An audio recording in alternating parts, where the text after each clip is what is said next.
नमस्कार दोस्तों।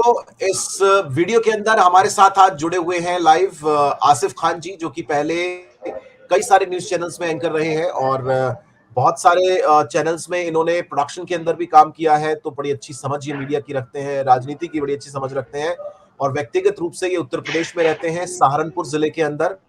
और आज हमारे साथ आसिफ भाई जुड़ चुके हैं। आसिफ भाई, दो टॉपिक्स के ऊपर हम बात करेंगे। एक पहला टॉपिक होगा, आज चूंकि गांधी जी की पुण्यतिथि है तो पूरे देश को पता है कि गांधी जी का देहांत कैसे हुआ था, या यूं कहें कि उनका असैसिनेशन हुआ था। तो वो किसने किया था, क्या उनके पीछे सोच थी, वो भी सारी चीजें हैं। लेकिन कुछ लोग हैं जो ट्विटर पर आकर आज के दिन या फिर 2 अक्टूबर के दिन ये ट्रेंड करने की कोशिश करते हैं कि गोडसे जिंदाबाद, या गोडसे को बहुत अच्छा ये बताते हैं ये लोग।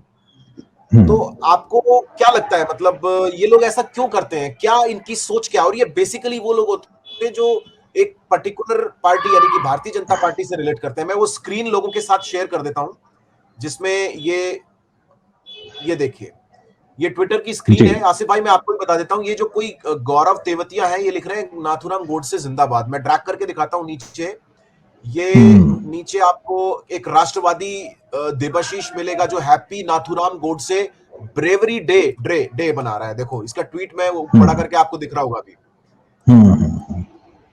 नीचे आप और जाएंगे तो आपको एक ये देशभक्त सेना, और ये वही लोग हैं जो हर रोज बीजेपी के, मोदी जी के, योगी जी के इनके ट्वीट, इनके कंटेंट को पोस्ट करते हैं। और यही लोग कहते हैं कि जी महात्मा गांधी मुर्दाबाद, गोडसे जिंदाबाद। कौन है ये लोग आसिफ भाई, क्या सोच इनकी?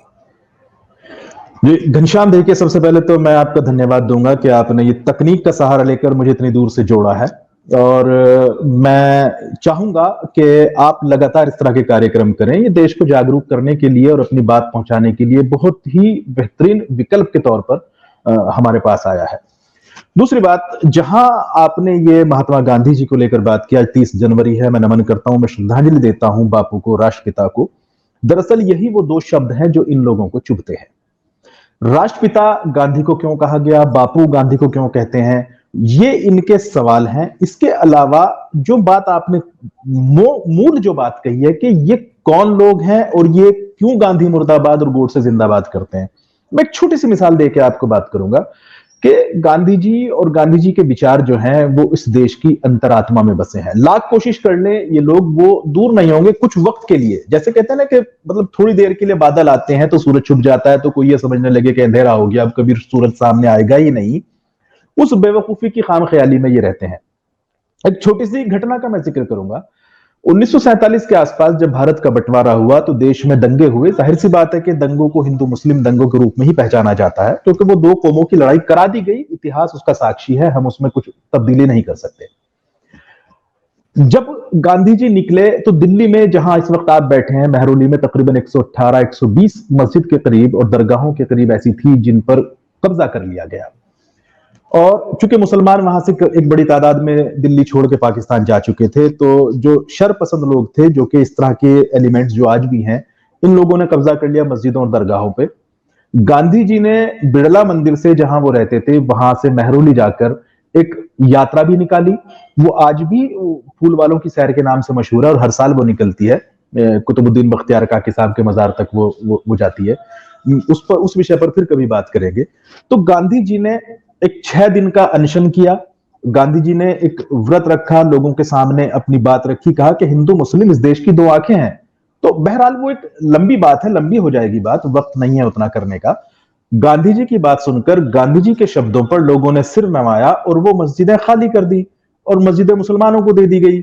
ऐसे ही कई जगह पे इस तरह के मामलात हुए थे कि मुसलमानों ने ज्यादती की थी, हिंदुओं के साथ ज्यादती की थी, तो वहां मुसलमानों को गांधी जी ने रोक दिया। बुनियादी चीज यह है कि ये वो लोग थे जो द्विराष्ट्र सिद्धांत में यकीन रखते थे। और आपको ऐतिहासिक साक्ष्य है घनश्याम इस बात के कि सबसे पहले हिंदू महासभा थी जिसने टू नेशन थ्योरी या द्विराष्ट्र सिद्धांत की जिसने अवधारणा पेश की थी। मुस्लिम लीग ने तो उसको बाद में लपक लिया, और वो मुस्लिम लीग हो या हिंदू महासभा हो या बाद में आरएसएस हो, ये सब मेरी अपनी नजर में एक थैली के चट्टे बट्टे हैं जिन्होंने इस देश का बहुत बड़ा नुकसान किया। जिस विचारधारा की आप बात करें, जिसने गांधी जी की हत्या की, ये वो लोग हैं जो नहीं चाहते थे कि मुसलमान इस देश में रहे। इनका आज भी नारा यही है, एक देश बांट के दे दिया गया, मुसलमान सब पाकिस्तान चले जाएं। आपने देखा होगा कि आज भी ये यही नारे देते हैं, मुल्लो जाओ पाकिस्तान या कब्रिस्तान। इस तरह के नारे आपको कभी भी कहीं भी देखने को मिल जाएंगे। उस घटना की याद में नाथुराम गोडसे को हीरो बनाने के लिए, गांधी जी के विचारों को कुचलने के लिए, देश को सिर्फ एक रंगी बनाने के लिए, इस देश में ना मुसलमान रहे, ना ईसाई रहे, ना सिख रहे, कोई और ना रहे, सिर्फ हिंदू रहे। और हिंदू भी वो जो इनकी विचारधारा के, जो इनके नजरिए के हिंदू हैं, जिस तरह का नजरिया इनका है, दरअसल उसी विचारधारा को बार बार ये मंजर आम पर लाकर समाज में एक तरह की तोड़फोड़ मचाने का ये काम करते हैं। मतलब आसिफ और भाई, मैं अगर एक जैसे आखिरी मैं बात, जी एक आखिरी बात इसमें मैं जोड़ दूं, और मैं लिखता भी हूं इस बारे में। मैं ये लाइनें लिखता हूं जो मैं कहने जा रहा हूं आपसे, कि दरअसल बीजेपी जिस चूल्हे पे खिचड़ी पकाती है, अपनी राजनीतिक खिचड़ी पकाती है, उसमें हिंदू और मुसलमान नाम की लकड़ियां जलानी पड़ती हैं उसको। ये लगातार आग लगाने का काम करते हैं, तब इनकी खिचड़ी पकती है। मतलब जैसे आपने कहा कि भाई एक बड़ी इंटरेस्टिंग बात है, ये सब बीजेपी के लोगों के लिए भी है ये बात, कि ये लोग ऐसे हैं कि ये मतलब मुसलमानों के खिलाफ तो रहते हैं, पूरा देश जानता है, लेकिन हिंदुओं के भी, उन हिंदुओं के भी खिलाफ रहेंगे। मतलब मैं हिंदू हूं, अगर मैं इनकी हाँ में हाँ मिलाऊंगा तो मैं ठीक हूं, और अगर मैं जी हाँ जी में हाँ जी, में नहीं मिलाऊंगा तो मेरे को भी ये देशद्रोही साबित कर देंगे। बिल्कुल बिल्कुल, घनश्याम भी देशद्रोही है अगर घनश्याम इनकी बात को पानी नहीं देते। हम्म। दरअसल ये एक रंग का एक देश बनाना चाहते हैं। भारत एक अलग तरह का देश है। मैं मानता हूं कि पाकिस्तान धर्म के नाम पे एक देश बन गया, या सऊदी अरब में एक अलग तरह की इस्लामी हुकूमत है, वो 100% इस्लामी हुकूमत, दुनिया के मुसलमान उसको नहीं मानते हैं। या तुर्की है कि वहां एक विचारधारा, एक धर्म के लोग ज्यादा हैं। ईरान है, वहां एक धर्म के लोग ज्यादा हैं। लेकिन अगर उन समाजों को देखा जाए, ईरान के या तुर्की के या पाकिस्तान के या सऊदी अरब के, तो वहां इस तरह की चीजें आपको नहीं मिलेगी। उनके अपने अंदरूनी क्लैशेस हैं। वहां समाज में ऊंच नीच की विचारधारा वहां भी है, अमीर गरीब की विचारधारा वहां भी है। एक जो समाज का जो संघर्ष होता है वो हर समाज में देखने को मिलेगा। भारत में भी यह संघर्ष देखने को मिलना चाहिए था, भारतीय समाज का। लेकिन उस संघर्ष को कहीं दबाने के लिए इन्होंने एक नए तरह का संघर्ष भारत में पैदा किया है, जो कि धर्मों का संघर्ष इन्होंने पैदा किया, कि हिंदू और मुसलमान को एक दूसरे के सामने खड़ा कर दिया जाए, जिससे कि देश की जो दूसरी समस्याएं हैं वो सामने ना आए। यहाँ के दबे कुचले लोग, यहाँ के गरीब लोग, यहाँ की ऐसी आवाम जिनको 2 वक्त का खाना नहीं मिलता, वो अपनी आवाज ना उठा सकें, वो अपने सवाल ना कर सके।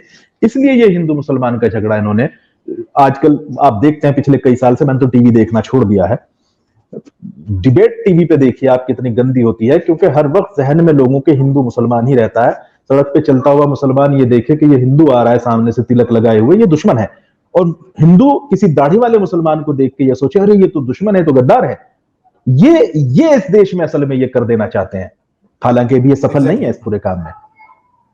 चलिए, तो इससे इसी से जुड़ा मतलब एक और टॉपिक जो आज हम डिस्कस करेंगे छोटे छोटे चंक में, क्योंकि आज इतना वक्त जी, नहीं है, फिर कभी और डिटेल में भी करेंगे, बिल्कुल कि बिल्कुल। हिंदू मुस्लिम की लाइन पर ही ये पूरा चुनाव लेकर जाना चाहते हैं उत्तर प्रदेश का। आप उत्तर प्रदेश में रह रहे हैं और वहां पर योगी आदित्यनाथ जी की सरकार है, बीजेपी की सरकार है। मैं पिछले कई दिन से आसिफ जी, सुबह जब उठता हूं तो मैं ट्विटर चेक करता हूं कि योगी जी के ऑफिशियल ट्विटर अकाउंट से क्या पोस्ट हो रहा है। मैं पिछले 2-3 दिन से चेक कर रहा हूं, सुबह उठते ही वो एक ट्वीट करते हैं हिंदू मुसलमान वाला, कोई भी, हम्म मतलब कुछ भी उसमें हम्म लिख देंगे, ताकि सोसाइटी के अंदर लोग उसी तरह से सोचना शुरू करें, और फिर उनकी उसी लाइन को, उनके उसी स्टेटमेंट को ये न्यूज चैनल्स पिक करें और पूरा दिन डिस्कशन करें। तो ये बिल्कुल। इनकी कोशिश है बेसिकली। हम अपने डिस्कशन को लेकर जाते हैं उत्तर प्रदेश के चुनाव की तरफ। आपको क्या लगता है कि पिछली बार, मतलब 2014 में चला, 2017 के चुनाव में चला इनका हिंदू मुस्लिम का जो कॉन्सेप्ट था, 2019 के लोकसभा चुनाव में तो मैं कहूंगा कि लोगों के पास ऑप्शन नहीं था, तो इसीलिए लोगों ने बीजेपी को वोट दे दिया, मतलब कि चलो ठीक बिल्कुल है, कोई ऑप्शन नहीं है, दे देते हैं। लेकिन 2014 और 2017 जो लोकसभा और फिर विधानसभा, दोनों में इन्होंने हिंदू मुस्लिम चलाया, और ये कोशिश ये है कि ये 2022 में भी ये अभी चलाने की कोशिश कर हम्म रहे हैं। हम्म बिल्कुल सही सवाल उठाया आपने घनश्याम। कोशिश तो पूरी यही है। एक तरह देखिए, आपने योगी से शुरू किया, मैं अमित शाह से शुरू करता हूं। मैं इस वक्त जहां बैठा हूं, बेहेट की विधानसभा है, उत्तर प्रदेश की नंबर 1 विधानसभा है। यहां एक मशहूर सिद्धपीठ है, शाकुंभरी देवी सिद्धपीठ।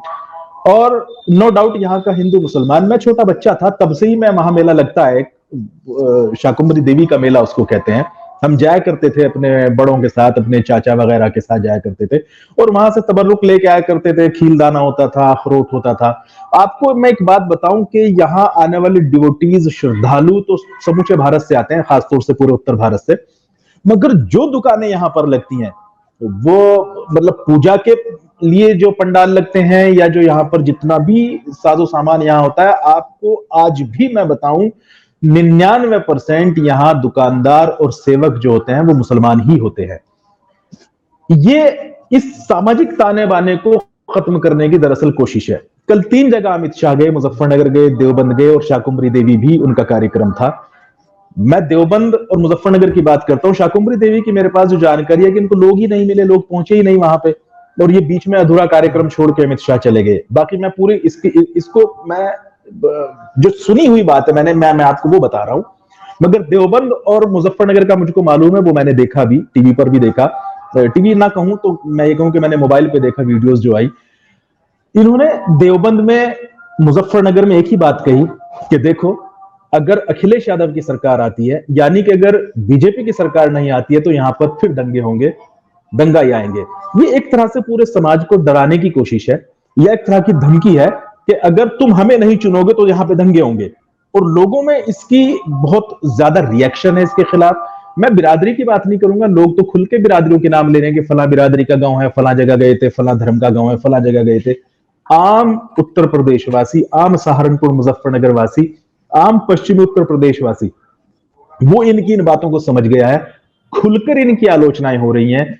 इनके साथ साथ कुछ लोग चलते हैं। जाहिर सी बात है कि जब देश का गृह मंत्री आएगा तो उसके अपने लोग भी होंगे, पार्टी के लोग भी होंगे, मगर लोग पूरी हिम्मत और हौसले के साथ इनको जवाब दे रहे हैं। इनके पीछे पीछे इनके सामने राजनीतिक नारे लगते हैं, आरएलडी के नारे लगते हैं, समाजवादी के नारे लगते हैं, अखिलेश और जयंत के नाम के नारे लगते हैं। तो एक तरह से इनको यह बताने की कोशिश की जा रही है कि तुम भले घर घर जाकर अपना प्रचार कर रहे हो, मगर यहां पर जनता जाग चुकी है और अब की बार तुम्हारा वो फार्मूला नहीं चलने वाला। रही योगी जी की बात, तो मैं उस पर आपके अगले सवाल से पहले मैं टिप्पणी करना चाहता हूं। हमने सभी मुसलमानों ने यह समझा था जब 2017 में योगी जी मिनिस्टर बने यहां के, कि ये मुख्यमंत्री गेरवा वस्त्रधारी मुख्यमंत्री है, योगी है, मठ से आ रहा है, ईमानदार होगा, अच्छा इंसान होगा, लोगों से मोहब्बत से बात करेगा, नरमी से बात करेगा। धर्म कोई भी हो, धर्म हिंदू हो, मुस्लिम हो, ईसाई हो, यहूदी हो, धर्म की दरअसल अपनी जो एक पहचान होती है। धर्म क्या करता है? धर्म आदमी को इंसान बनाता है। धर्म के अंदर नरमी होती है। धर्म का सहारा जो राजनीतिज्ञ लेता है वो समाज को बांटने की कोशिश करता है। जाहिर सी बात है बीजेपी समाज को बांट के आई थी, मगर योगी से यह उम्मीद थी कि यह गेरुआ वस्त्रधारी व्यक्ति है, योगी है, ईमानदार है, अच्छा इंसान होगा। मगर योगी जी के बारे में यहां पर मशहूर यह है कि बेइंतहा बदतमीजी से बात करते हैं, अक्खड़ हैं, जिद्दी हैं, घमंडी हैं और जातिवादी हैं। तो योगी जी से और क्या उम्मीद की जा सकती है? वो अब धर्म का इस्तेमाल अगर वो अपनी राजनीति के लिए करते तो वो बहुत अच्छी बात थी, मगर धर्म का इस्तेमाल वो मौका परस्ती के लिए कर रहे हैं। 5 साल का विकास कहां गया योगी जी से अगर कोई सवाल पूछे? आप कहते हैं कि अभूतपूर्व विकास हुआ उत्तर प्रदेश में, तो आप विकास की बात क्यों नहीं कर रहे? आप हिंदू मुस्लिम को बांटने की बात क्यों कर रहे हैं? सही बात है। तो चलिए इस डिस्कशन को कभी आगे बढ़ाएंगे आसिफ भाई, और बिल्कुल कोशिश करेंगे कि लोगों को बताने की कि भाई ये देखो, ये जो आपको टीवी पे दिखा रहे हैं, अखबार में दिखा रहे हैं, रोज आपको सोशल मीडिया पे परोस रहे हैं, तो ये बेसिकली एक वोट लेने का तरीका है इनका, और उनको आपके धर्म से कोई मतलब नहीं है, आपके अपने बिल्कुल फैमिली से बिल्कुल कोई मतलब बिल्कुल। नहीं है, उन लोगों को अपनी सीट से मैं मतलब है। घनश्याम बीच में खैर रोकूंगा, मैं इससे पहले कि तुम खत्म करो, मैं बस सिर्फ एक टिप्पणी करना चाहता हूं। तुम भी एक चैनल में एंकर रहे हो मेरे साथ, बाकी दूसरे चैनल्स में तुमने बहुत काम किया है, मैंने भी कई चैनलों में काम किया है। मैं याद करता हूं उन दिनों को और देखता हूं आज का, जब कभी कभी मुझे टेलीविजन चैनल की क्लिप्स मेरे मोबाइल पे आ जाती हैं तो मैं उनको देखता हूं। ये एंकर्स की जो भाव भंगिमा है, उनकी जो भाषा शैली है, उनके माथे के जो बल हैं, उनकी नाक की जो सिकुड़न है, ये क्या हुआ? ये मतलब मिलेनियस से क्यों लगने लगे? खलनायक और खलनायिकाएं सी लगने लगे हैं ये एंकर। और हम तुम होते थे तो हम तुमको कैसे ग्रूम किया जाता था और कहा जाता था कि दर्शक से कैसे कनेक्ट करना है, उसको ये लगे कि जो सामने बंदा बैठा है ये हमें जानकारी दे रहा है और ये हमारा दोस्त है। आज एंकर लोगों को न सिर्फ बांट रहे हैं, बल्कि लोगों को ये लगने लगा है कि ये तो हमारे शत्रु हैं, तो विरोधी हैं हमारे।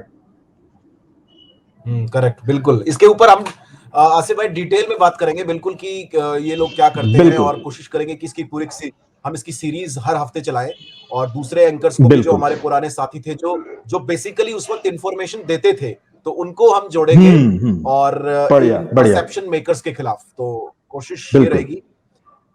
बहुत बहुत शुक्रिया आसिफ भाई हमारे साथ जुड़ने के लिए और फिर से कनेक्ट करेंगे धन्यवाद। लोगों के साथ हम ऐसे ही